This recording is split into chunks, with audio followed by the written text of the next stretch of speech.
It started small, like the ticking of a clock you barely notice until the rhythm is all you can hear. Nora and I met in college, where she was vibrant, unpredictable, and constantly challenging herself. I was the quiet one, the one who found peace in the small details, the gears and mechanisms of clocks, the way they turned and clicked, each tiny part with its role, each moment interconnected with the next. My craft was an extension of that, a place where I could build something lasting, something that would outlast me. After we married, I brought her into my world of restored antiques and finely tuned moments. She seemed happy, content with the life we'd built around the shop and our routines. But that spark she had, the one I first fell for, started to shift over the years, and I didn't see it happening. Or maybe I did, but I told myself it was just life. People changed. Things settled down. Maybe I just missed her restlessness, that itch for something different. My best friend, Richard, started stopping by the shop more often. He was different from me, always the life of the party, charming and spontaneous, the type who turned heads and liked the attention. Nora seemed to gravitate toward him, always laughing a little too hard at his jokes, staying up a little too late when we all went out for drinks. I brushed it off, figuring it was all harmless. I'd known Richard for years, trusted him like family. But trust is a strange thing. It blinds you. It wasn't until one evening, as Nora slipped in through the front door with a nervous energy that made me pause, that I felt the first pull of suspicion. She barely looked at me, giving me a vague excuse about being out with her sister. Her face had that haunted look, a mix of excitement and guilt that stirred something in me I couldn't shake. I watched her for days after, noticing how she would step away to take calls, her words hushed, her laughter edged with something almost evasive. There was a time when I would have just brushed it off. In the days that followed, I kept a close eye on things, watching her small gestures and listening for her footsteps when she'd step out onto the porch, speaking in low tones on the phone. It was like our home, our routines. Everything was running on a different rhythm. She wasn't just changing, she was shifting away from me, inch by inch. One night, I heard her whispering on the phone, her voice a little too soft. I asked who she was talking to, and she turned with a forced smile, saying it was her sister again. But her hand shook slightly as she set the phone down, and she didn't look me in the eye. That was the first lie, or at least the first one I could feel in my bones. I brushed it off, trying to ignore that creeping sense of betrayal that seemed to be growing by the day. I went to bed that night, staring at the ceiling, wondering what I'd missed, or maybe what I'd chosen not to see. The next day, Richard showed up at the shop, grinning as he always did, talking about some recent adventure. He acted like everything was fine, asking if I wanted to go grab a beer that evening, like we always did. But there was something in his eyes that felt off, like he was holding back a smirk or hiding some inside joke. "Long night, huh?" I asked him, watching his reaction. He blinked, then shrugged it off, laughing. "Aren't they all?" he said, his smile a bit too wide, his words just a little too casual. He avoided my gaze though, busying himself with some trinket on the counter. I realized then that whatever was going on, he wasn't just some clueless friend. That day marked the beginning of an uneasy silence between us, the kind where words hovered just beneath the surface, unspoken but heavy.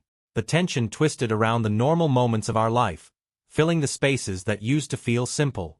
Nora seemed to notice the change in me, maybe even saw the questions in my eyes, but if she did, she hid her reactions well. Her smiles, once warm and easy, had a sharper edge, a sort of forced brightness that didn't reach her eyes. I began to wonder if maybe that brightness had faded long before, and I'd simply missed it. I kept telling myself it was paranoia. Surely, it was nothing. I buried myself in work, trying to lose myself in the steady, reliable hum of the shop. Still, I couldn't ignore that persistent itch in the back of my mind, the feeling that I was watching something unravel, even if I couldn't quite see the threads. Then, late one evening while Nora was in the shower, her phone buzzed on the kitchen counter. I was reaching for a mug from the cabinet when the screen lit up with a message. The glow caught my eye, and I found myself looking at it almost by instinct. I wasn't intending to pry, just glancing, but there it was, clear as day, Richard's name and a message that read, "Last night was incredible." I just stared at the screen, the words burning into my mind. It felt like someone had hit me with a hammer. I'd trusted Richard as much as anyone. We'd laughed over beers, shared stupid stories, even celebrated milestones together, and here he was, casually crossing a line I hadn't even realized was vulnerable.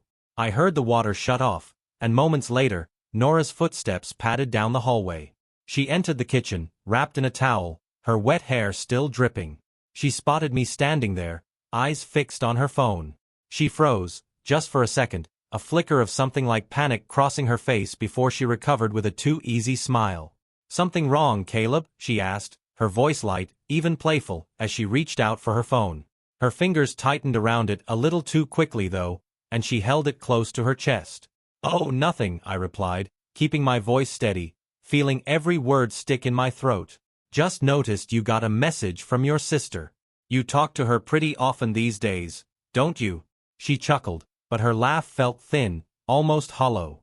She brushed a damp strand of hair behind her ear and shrugged. "Yeah, well, we've been reconnecting," she said, avoiding my gaze as she fiddled with the phone, her thumb moving swiftly over the screen. She cleared the message almost instantly, acting as if it had never existed. "Glad to hear it," I replied, forcing a smile, my pulse pounding in my ears. I waited, watching her out of the corner of my eye as she busied herself around the kitchen, pretending everything was fine. And maybe it was fine, for her. For me, though, it was the moment the puzzle came together in the worst way possible. I knew now that my suspicions weren't just in my head. After that night, something inside me shifted. I began to watch her more closely, tuning in to the little things I might have missed before, the way she'd step out onto the porch with her phone, glancing back at the house to make sure I couldn't hear her, how she'd get home later and later, her excuses thinner each time. She'd say things like, "Oh, I just lost track of time with my sister," or, "You know how traffic can be," and always with that smile, almost as if daring me to question her. I played along, nodding, telling her I understood, letting her think I was oblivious. Meanwhile, a plan was forming in the back of my mind. I couldn't just confront her, not yet. I knew Nora well enough to know she'd lie, probably twist things to make me look like a fool for even asking. No, if I was going to handle this, it had to be done with precision, like fixing the inner gears of a clock, steady and deliberate. One afternoon, Richard showed up at the shop. He strolled in, giving me his usual grin, the kind of smile that had always seemed friendly before but now felt cocky. I offered him a beer, leaning into our old habit as if nothing were different. He accepted it, and we sat there, chatting about nothing in particular. The conversation drifted from the latest sports scores to his recent business trip, which I knew now was likely something else entirely. I decided to test the waters. "So," I said, keeping my tone casual, "been seeing a lot of my wife lately, huh?" Richard blinked, caught off guard for a split second, but he quickly recovered. "Oh, Nora's good company. Keeps things interesting," he replied, chuckling as he took a swig from the bottle. I forced a laugh, nodding along.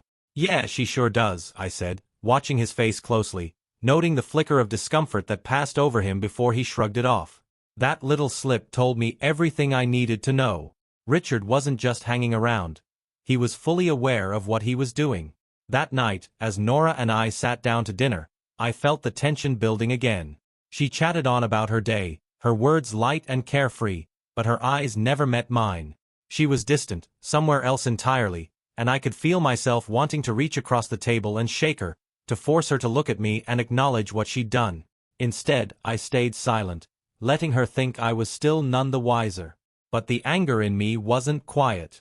It sat there, steady and cold, like the ticking of a clock winding down. The next few days played out like a slow-motion nightmare.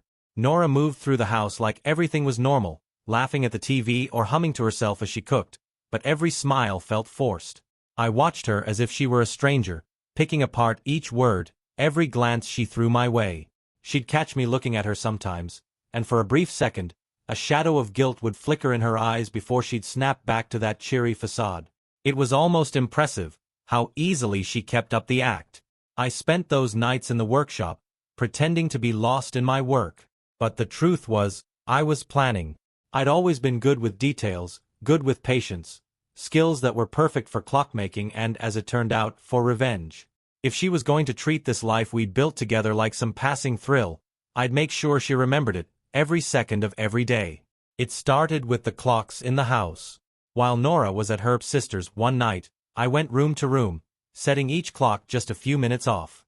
The one in the bedroom would be a few minutes behind, the one in the kitchen ahead, and the alarm in the hallway timed to ring at odd hours. It was subtle at first, but by the third night, Nora's frustration started to show. She'd walk into the kitchen, sighing at the clock that insisted it was already morning, and reset it with a huff.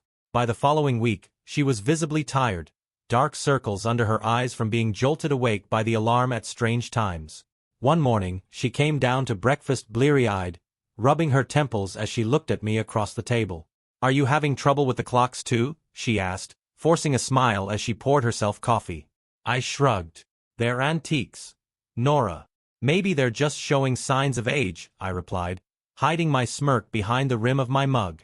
She sighed, tapping the kitchen clock and muttering, "It's like time's playing tricks on me." I just nodded, watching her over the top of my coffee, feeling a dark satisfaction settle in my chest.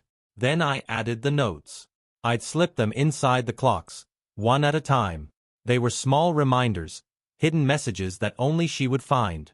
In the little clock by the bed, I placed a note that read, "Remember when we promised forever?" In the one on the living room mantel, I hid a tiny scrap that said, "Time reveals all."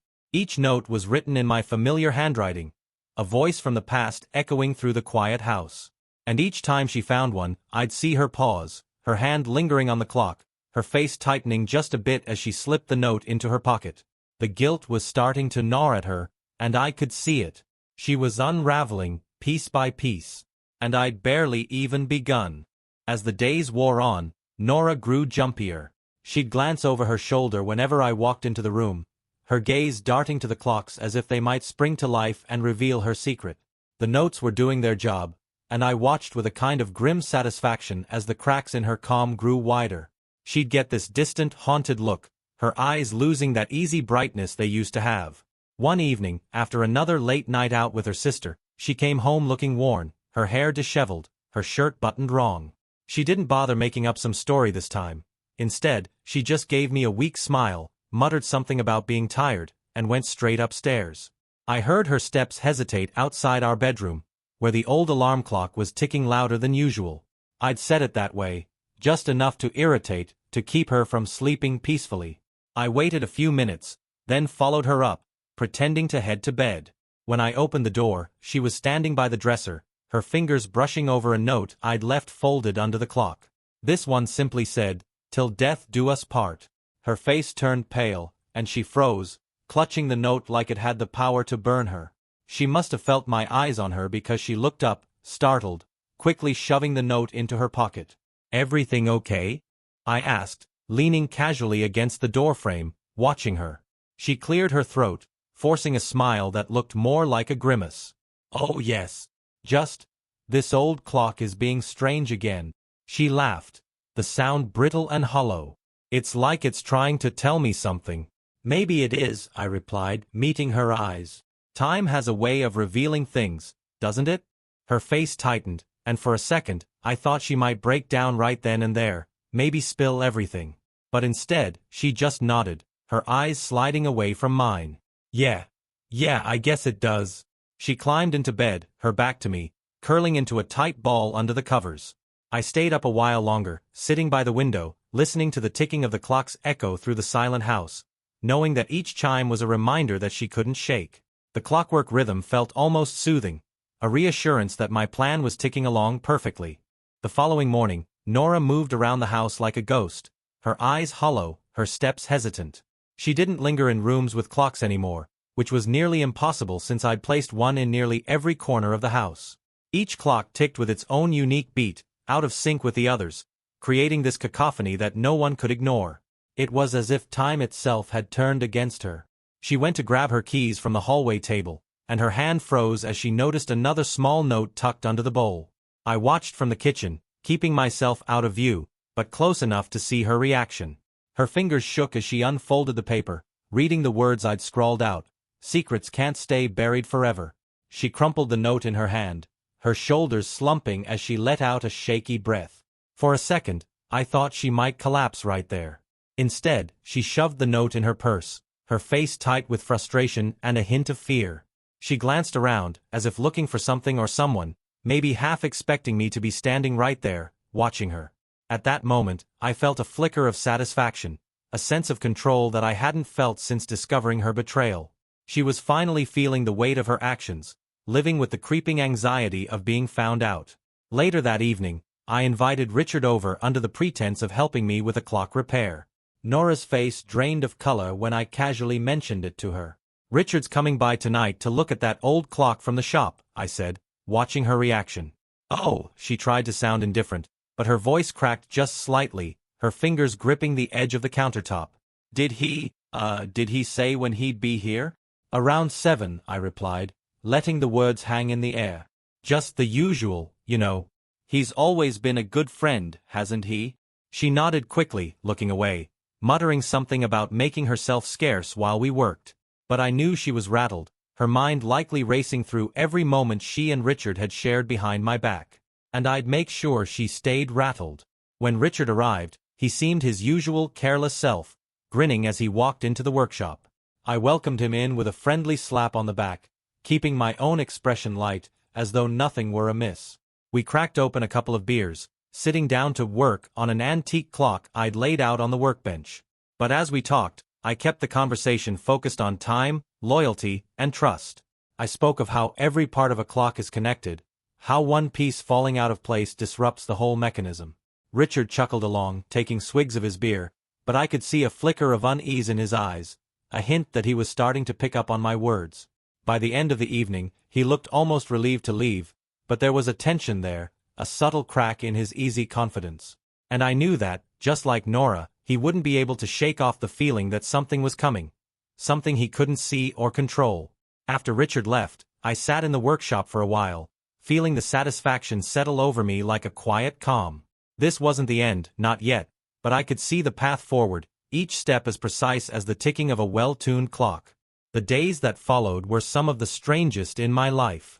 It was like living in a house filled with shadows, Nora's every step tentative, her nerves frayed to the point where even the smallest sound seemed to startle her. She'd flinch at the unexpected chimes of the clocks I'd set, her face growing more worn and anxious with each passing day. Even when she tried to keep her usual routine, her whole demeanor had shifted. She was quieter, slower, as if each day weighed heavier on her shoulders. I kept up my role, going about my daily routines, offering no hint that anything was different. But every time I passed a clock, I'd give it a little tap, subtly shifting its time again, knowing it would throw her off even more. I'd set one alarm to go off at midnight, another at dawn. Each chime was a reminder, a quiet pulse beating through the house, a pulse that told her she wasn't in control. One evening, as we sat in silence over dinner, she finally broke. She looked up from her plate, her eyes red and weary, a slight tremor in her hand as she lifted her fork. "Caleb," she began, her voice quiet, almost pleading, "do you ever hear strange noises at night? It's like the clocks are playing tricks on me."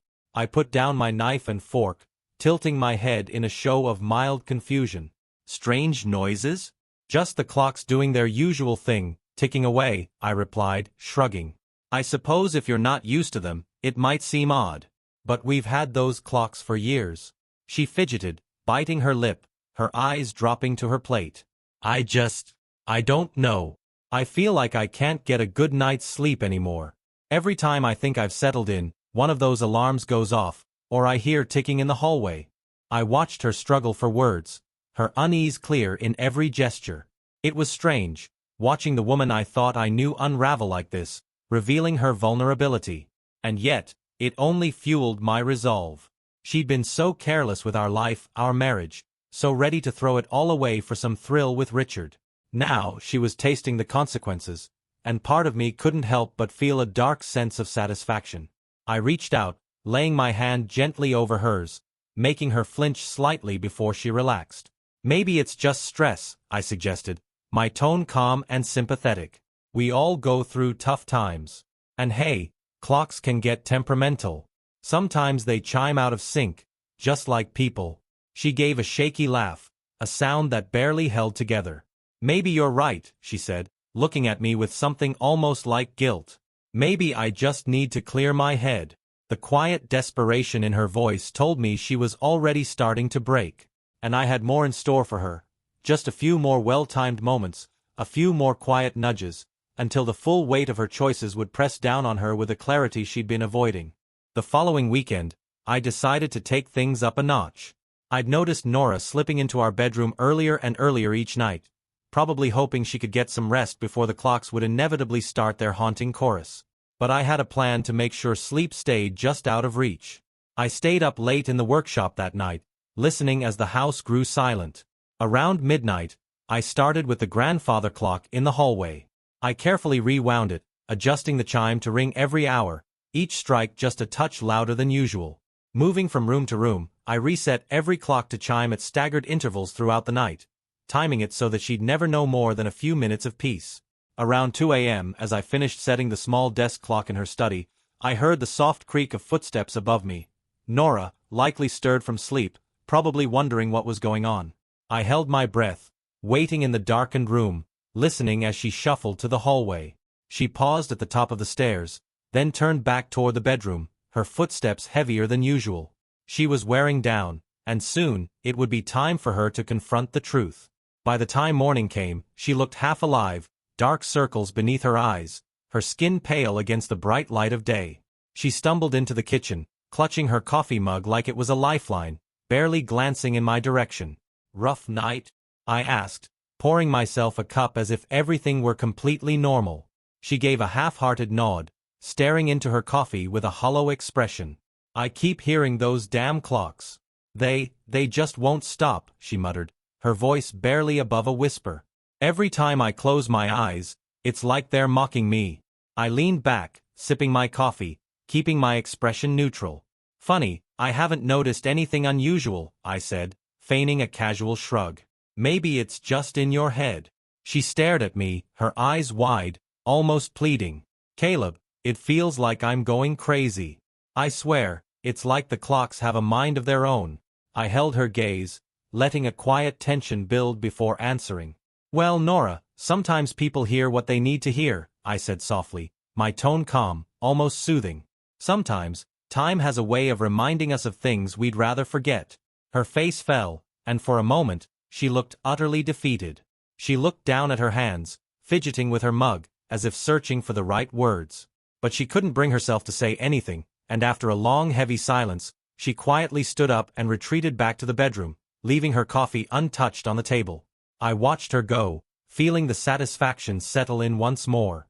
She was reaching her breaking point, and I knew it was only a matter of time before she'd have to face me, and the truth, head-on. That evening, Nora hardly spoke. She moved around the house like she was lost, jumping at every chime, every click of a clock hand. I caught her sitting in the living room at one point, staring blankly at the mantel clock, the photo of us on our wedding day next to it. Her fingers traced the edge of the photo frame, her eyes distant, as though she were remembering something, maybe even regretting it.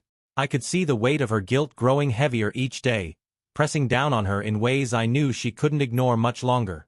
I kept quiet, keeping my usual routine, all the while watching her unravel. It was strange to witness. The woman who had once been so confident, so certain of herself, was now retreating into silence, haunted by the same walls that had once felt like home. Every time she turned a corner, another clock reminded her, ticking out her mistakes in a language only she and I understood. The following day, I added one final touch. I took an old pocket watch, one that had belonged to my grandfather, and carefully engraved the inside cover with a single line, "Every secret has its time." I knew this watch would catch her attention. It had always been one of her favorites in my collection, something she admired but never touched. That night, I left the watch on her nightstand, its quiet tick a steady rhythm in the silence. I knew she'd notice it, knew it would speak to her in a way she couldn't ignore. I waited in the workshop, pretending to be immersed in another project, listening for her reaction. Hours later, close to midnight, she opened the door to the workshop, her face pale, her hand gripping the pocket watch. She didn't say anything at first, just stood there, looking at me with an expression I hadn't seen in years. Fear, mixed with something that might have been shame. "Caleb," she whispered, her voice barely audible. Why did you leave this for me to find?" I looked up from my work, meeting her gaze with a calm that surprised even me. "Didn't think it would be so strange for my own wife to find something that's been here for years," I replied, my voice low but steady. "Unless, there's something about it that feels wrong to you?" Her lips parted, but no words came out.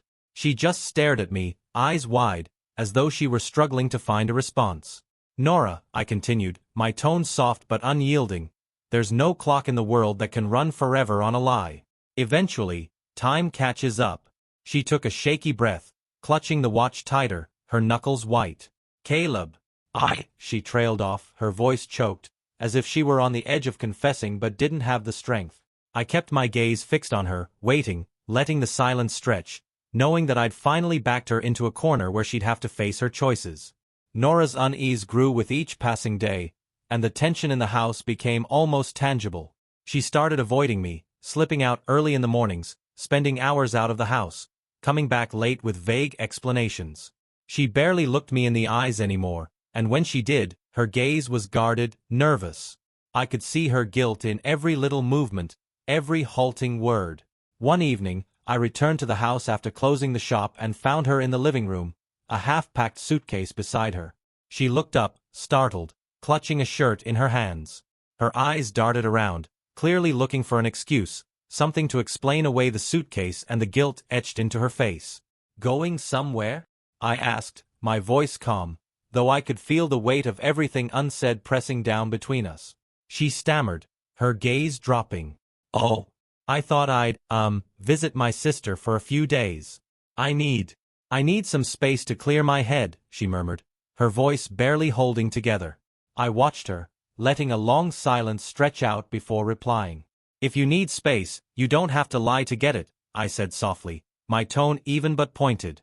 "Funny though, I'd think time alone might bring up memories you're trying to avoid." Her face paled, and she set the shirt down, her hands trembling. "Caleb, please. I don't know what's happening.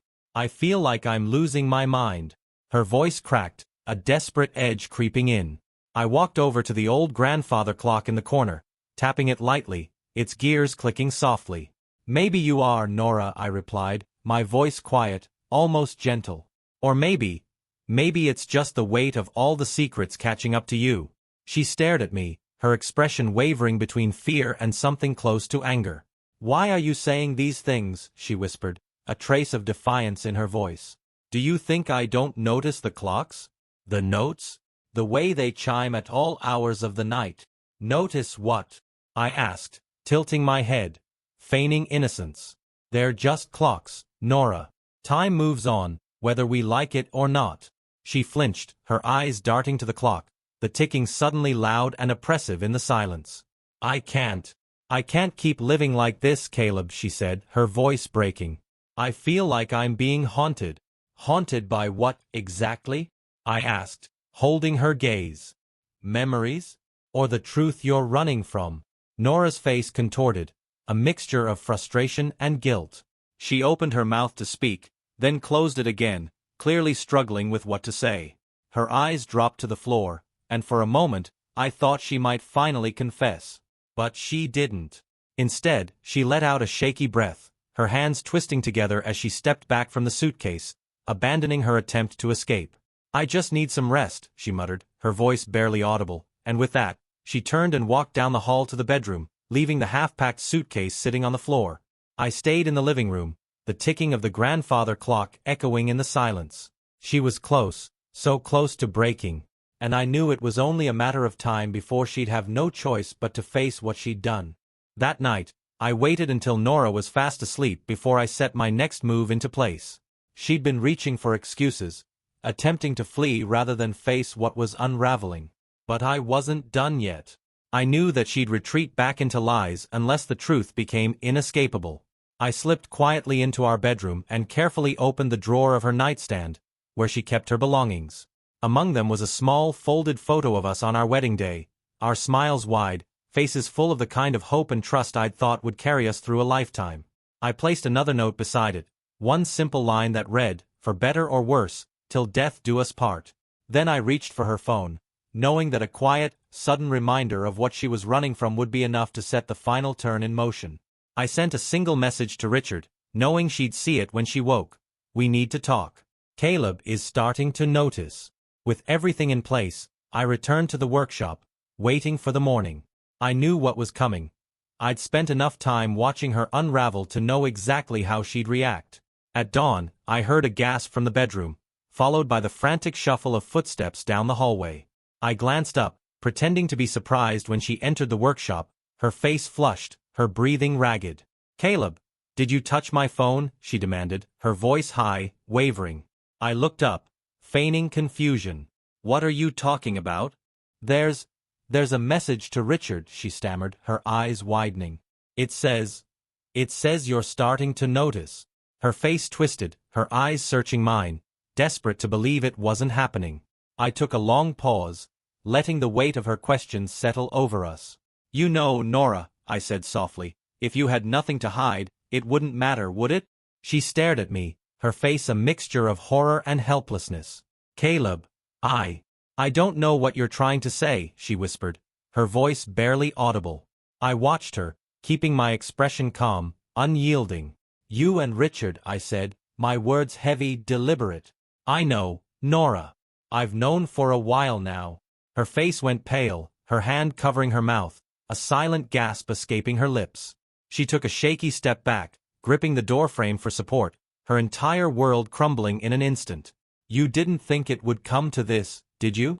I continued, my voice low, almost gentle. "Did you think you could just walk away from the life we built together without a second thought?" "Caleb, I'm so sorry," her voice broke, tears streaming down her face. I didn't mean for this to happen.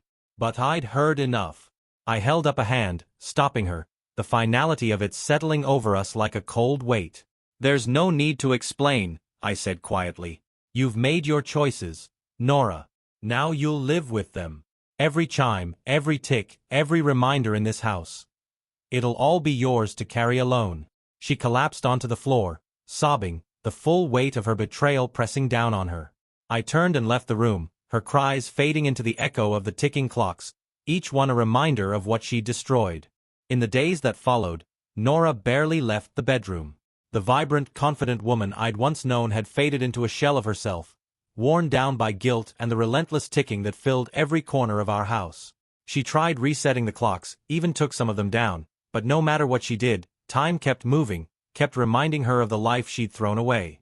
She was haunted by every chime, every flicker of a second hand moving forward. At first, she tried to plead with me, desperate for forgiveness. She'd follow me from room to room, her voice choked with apologies and half-explanations. "Caleb, please. I never wanted it to go this far. I just felt trapped, like I was losing myself." Her voice would crack, her eyes pleading with me to understand, but I'd just watch her, silent, unmoved. One evening, she found me in the living room, staring at the mantel clock, its steady tick echoing through the otherwise quiet house. She sank down onto the couch, clutching her hands in her lap, her face pale and weary. "Caleb," she whispered, her voice barely audible, "I don't know how to fix this. I know I've hurt you. I know I've ruined everything. But, please, tell me there's something I can do to make it right." I turned to her slowly, studying her face, letting the silence stretch until she looked away, unable to meet my gaze. "It's too late for that, Nora," I said, my voice calm, cold. "Some things can't be fixed. Some things you just have to live with." Her shoulders slumped, the last bit of hope draining from her expression. She sat there for a long time, staring at the floor, her face a mixture of despair and exhaustion. Finally, she stood up, wiping her eyes, and drifted back to the bedroom without another word. After she left, I went around the house, resetting each clock to chime again in perfect, relentless harmony. It was a small thing, but it was enough to ensure that every tick, every beat, would be a reminder of what she'd done. The weeks wore on, and the house took on an almost surreal stillness, broken only by the constant ticking and chimes that filled the silence between us. Nora moved like a ghost, drifting through the rooms with a vacant stare, her gaze flicking nervously to the clocks as if they were watching her, judging her. Her attempts to reconnect with me dwindled until they finally stopped altogether. There was no more pleading, no more excuses, just silence, thick and uncomfortable, stretching out between us. One evening, I found her standing by the old grandfather clock in the hallway, her hand resting on its polished wood, her face drawn, hollow. She seemed lost, as if the weight of everything she'd done had finally settled on her, crushing her beneath it. She didn't notice me at first, and for a moment, I just watched her, feeling a strange sense of detachment, as though I were looking at a stranger. "Time's a funny thing, isn't it?" I said quietly, finally breaking the silence. She jumped, turning to look at me, her eyes wide and glassy. "I don't know how to escape it, Caleb," she murmured, her voice soft, defeated. "Everywhere I go, it's there. Reminding me." I nodded, keeping my expression neutral. "It's not something you can escape, Nora. That's the thing about time. It doesn't stop for anyone." She swallowed, her gaze drifting back to the clock, her fingers tracing its edges as if searching for some way to turn back the hands, to undo the choices that had led us here. But there was no going back. She knew it as well as I did. The clocks around us began to chime, one by one, their sounds ringing through the house in a discordant chorus. Nora flinched at each chime, her face crumpling, as though each one were a blow. When the last note faded, she finally looked at me, her expression stripped bare, vulnerable. "Caleb, I don't think I can stay here anymore," she whispered, her voice breaking. It's too much." I regarded her, feeling the weight of everything that had passed between us settle into a final, bitter clarity. "Then go," I replied, my voice steady, resigned. "If you can't bear it, leave. But know that you'll be leaving behind everything we built together. All the years, the promises. You'll live with the echo of every choice you made." She nodded, her shoulders slumping, a look of resignation crossing her face. Without another word, she turned and walked down the hallway, her footsteps slow and heavy, each one echoing in the stillness. She didn't look back. And for the first time since it all began, I felt a strange sense of peace. I waited until she'd closed the door behind her, the house falling into silence once more, the ticking of the clocks now a comforting rhythm, a steady pulse that told me I was free. When Nora left, the house settled into a calm I hadn't felt in years. The ticking of the clocks, once a reminder of betrayal, now felt like steady breaths in an empty room, each chime marking a new moment of peace. The house was mine again, and in the quiet, I felt the slow unwinding of all the tension, the bitterness that had built up inside me over the months. Days turned into weeks, and I buried myself in my work, restoring clocks with a renewed energy. Each piece I worked on felt like a step toward something new, a different life that no longer included her. The craft I'd once shared with her, that she'd once admired, was now something I kept for myself, a connection to a simpler time. Once, I thought I'd be haunted by memories of her, the nights we'd spent together, the plans we'd made, but instead, I felt a strange sense of clarity. She'd chosen a different path, one that had no place in the life we'd built together, and in the end, she'd chosen to walk away. And that was her burden to carry, not mine. One afternoon, while dusting off the shelves in the workshop, I found an old half-forgotten clock I hadn't touched in years. It was an intricate piece, its gears worn from age, its face faded. I set it down on the workbench and carefully began restoring it, watching as each small part clicked into place, each gear fitting with precision. It was a reminder that life, like time, moves on in steady, relentless beats. As I finished winding the clock, its soft chime echoed through the empty shop, filling the space with a familiar rhythm that felt right. It was time to let go, to move forward. And as the chimes rang out, marking a new hour, I felt the weight lift completely, replaced by a peace as steady and unwavering as the ticking that filled the air. For the first time in a long time, I was ready for whatever time would bring next.